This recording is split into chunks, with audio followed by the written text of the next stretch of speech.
This is SportsCenter. So, Liz, and it's Matty BT Scales. Is SportsCenter 2 words? If so, are they the best 2 words in sports? This Saturday, Game 7 between the Spurs and Thunder made it a pretty tough decision. Spurs in 7, well, that's 3, but hey, also works. They'll be facing the Knicks. Who better than Stephen A to tell us what to expect in the finals? SportsCenter starts right now. A new era has dawned. It's Wemby's West. The Spurs are going to the NBA Final.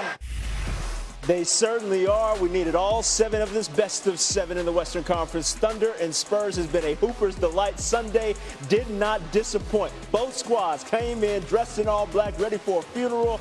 But one team would end up going home in this do-or-die matchup. Early first quarter, OKC down 4. Chet Holmgren.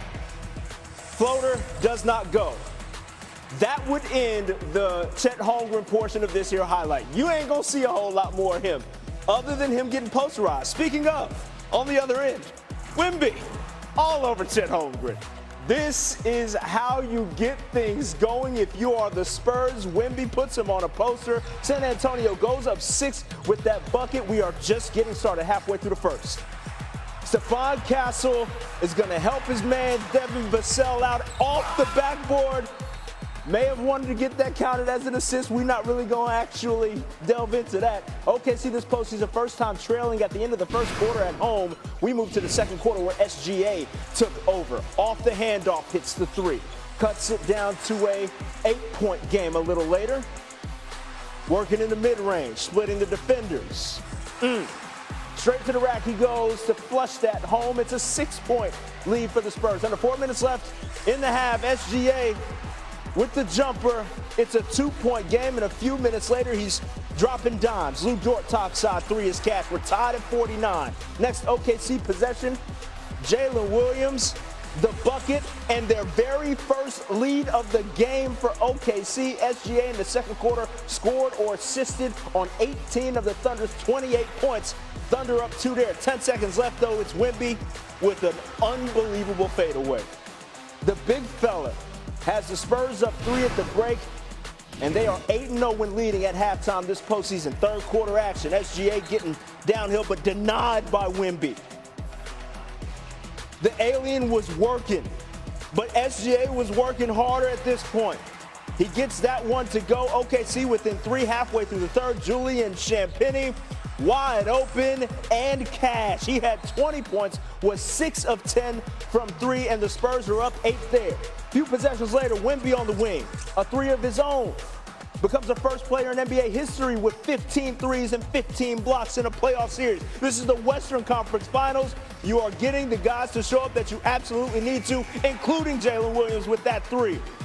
OKC down 3 going into the fourth quarter, and in that final frame of regulation, we had more haymakers to chart. This felt like a dagger in the moment.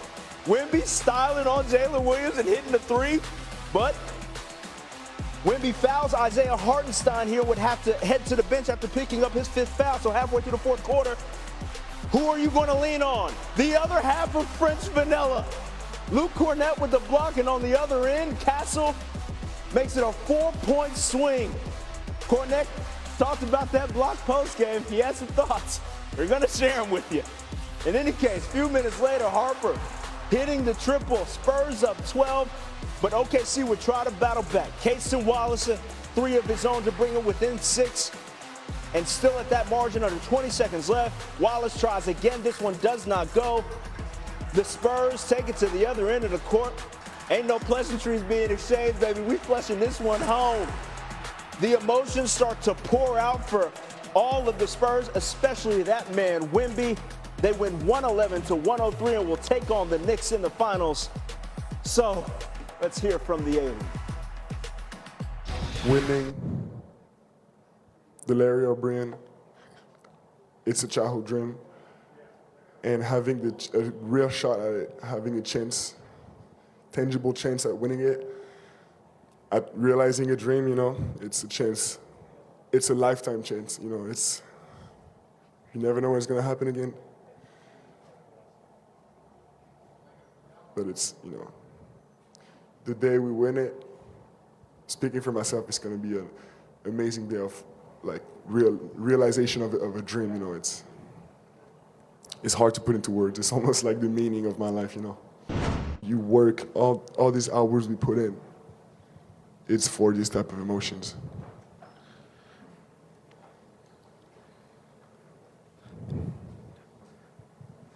Like I want that. I want to win so bad. It's like my life depends on it. This team has now been pretty damn consistent for a long time, for over 100 games for the most part. And so I'll take those things with the experience that we've gone through when you want to look back in terms of how we started the year, how we got to the Cup on the road versus Denver and LA, what we did in the Cup, playing these guys around Christmas time a few times, expectations. We've played in 3 playoff series without Victor, without Fox, multiple games. I don't know who has as much experience as we do this year in the season of 2025, 2026. What do you think this means for Pop, and how important is it for you to have these moments for him?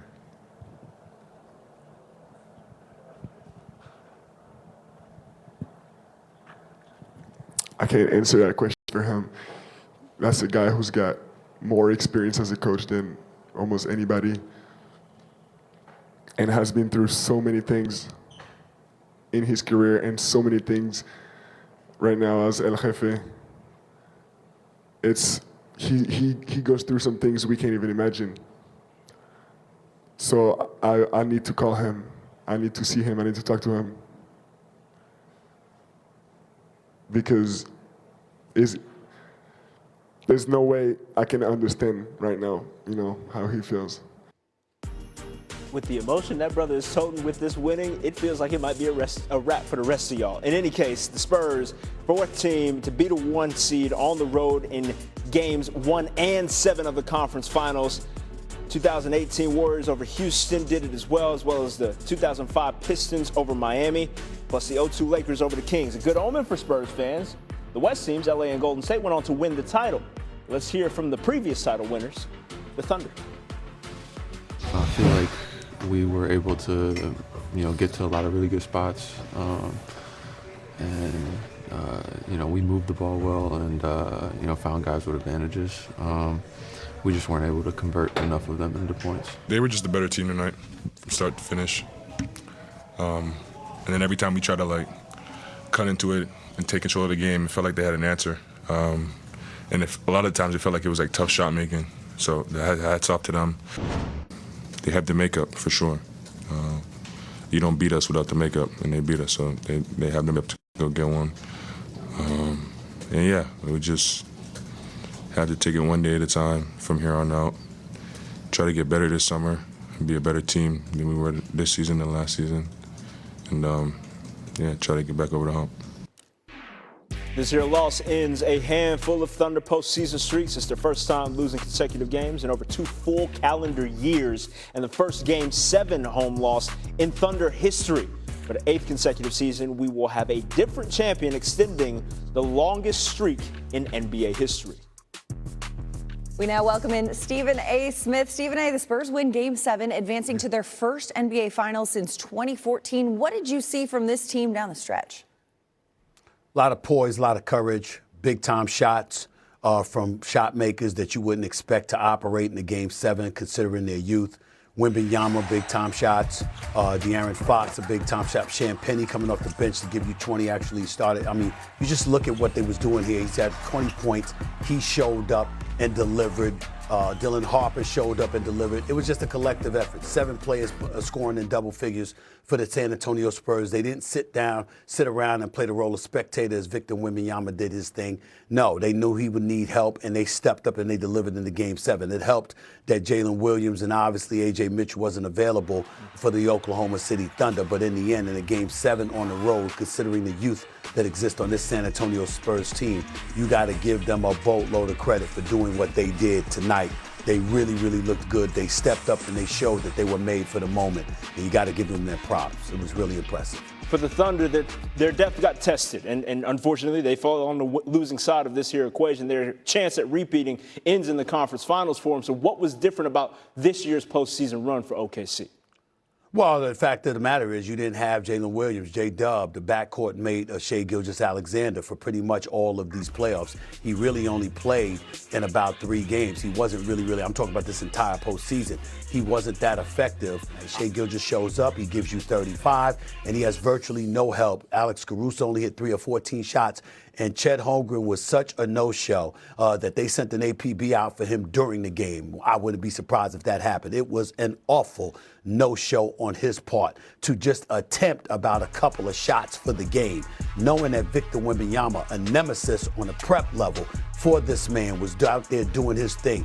It is a real indictment against Chet Holmgren and the no-show that he was in tonight's game. And as a result, it wouldn't surprise me at all if the Oklahoma City Thunder, rife with picks from now through 2032, I believe it's like 13 first-round picks and 16 second-round picks they have as draft capital at their disposal. It wouldn't surprise me at all if they were looking in a different direction, looking to move Chet Holmgren to get somebody that can help offensively on that front line, because Victor Wembanyama is not going anywhere for the foreseeable future. He's going to be around a long time. And if you want to capture another championship in Oklahoma City, you got to deal with that man.